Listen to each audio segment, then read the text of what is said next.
All right, so today we're going to be talking about colon cancer prevention, and we're going to be talking about um, the prevalence of colon cancer, what you should be doing to help yourself prevent colon cancer and cancer in general, and why it's important to have specific priorities in your diet and lifestyle to help you remain cancer free. I'm Dr. Maggie Luther, and I run a company called Your Wellness Expert, where I teach people how to take your health back into your own hands.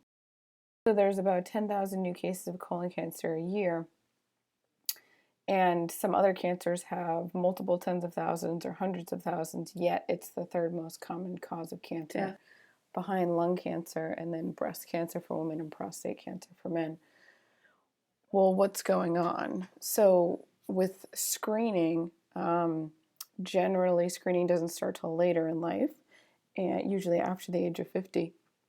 And most colon cancers aren't caught until they're in more advanced stages.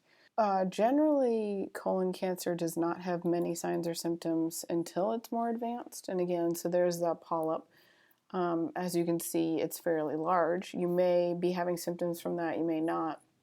The most common symptoms are generally a change in bowel habits lasting longer than 4 weeks and can't be explained by another condition.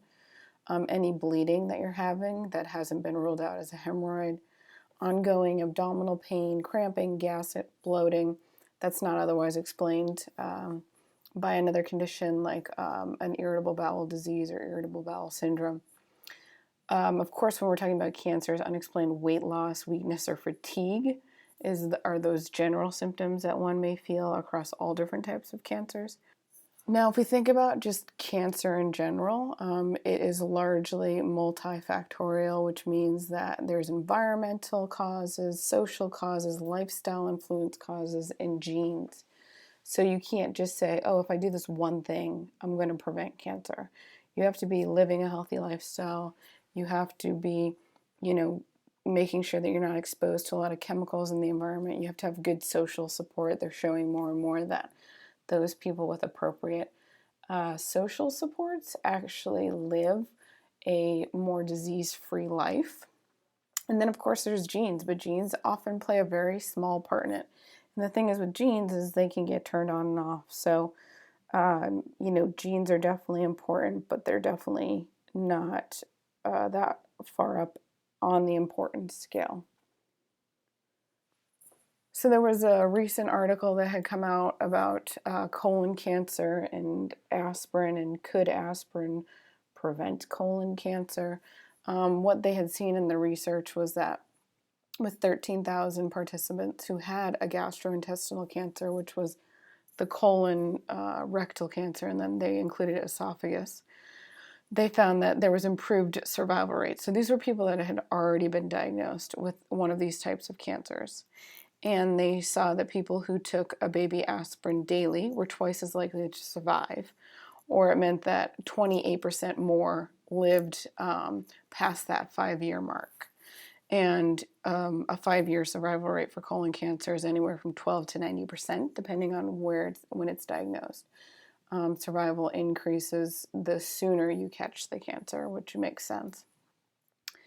So it was interesting because what they were showing was that it actually improved your chances of survival once you already had the colon cancer, but what they were proposing was that it could potentially be used as prevention.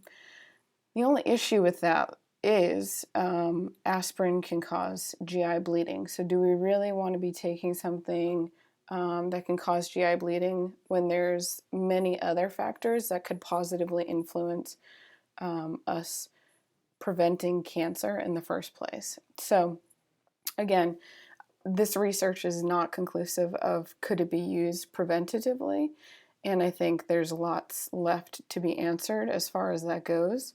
So I just wanted to give you a few of those ideas of what you can really be doing to help prevent colon cancer.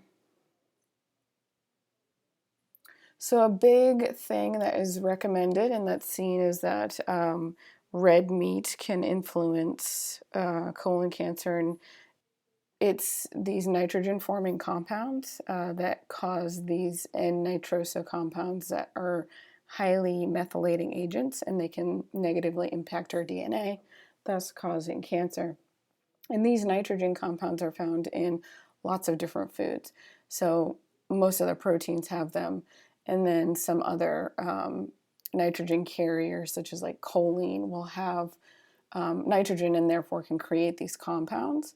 And there was a study looking at people who had a mostly Western type diet, which, the standard American diet, where it's high quantity of red meat and more meat and less fiber. And then they had people who were eating high red meat and high fiber, and then people who were eating a vegetarian diet. And they found that the vegetarian diet, there was significantly less of those nitroso compounds that were being formed. But what was interesting is that they found that in the high red meat, high fiber diet, there was not as many of those. There was more nitroso compounds being formed than in the vegetarian diet, but there was not as much as the high red meat diet. So, it might not just be as black and white as to red meat or not to red meat. It could be that the amount of red meat that you eat really plays a influence in this. It could be the quality of the red meat that you eat. Again, it's the nitrogen compounds of the meat, so it's really all meat, no matter what the quality, is going to have those nitrogen compounds. But I think it's interesting we try to treat everything black and white in medicine, and this is really just showing you that when you balance out the diet appropriately, you get different results. Vitamin D is very fascinating as far as cancer goes. A lot of the research is epidemiological, meaning that they're looking at people who have cancer and their vitamin D levels.